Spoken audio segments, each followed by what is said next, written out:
Well, hello and welcome to this quick tip.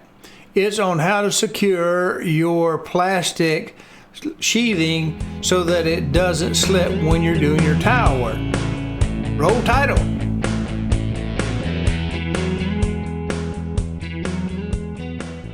Well, that's a mess, but let's look over here.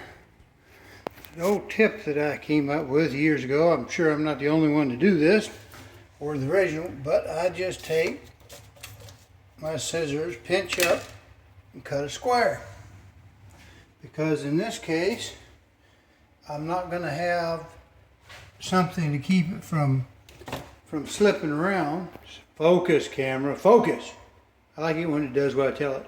So then I just take a piece of masking tape and tape over the hole, which actually tapes the plastic down without having it moved. Does that make sense to you?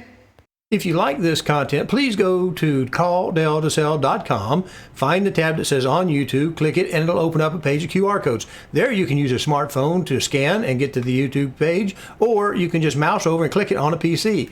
There you'll be able to subscribe to this little button over here and click the notification bell so that YouTube will notify you. Thank you.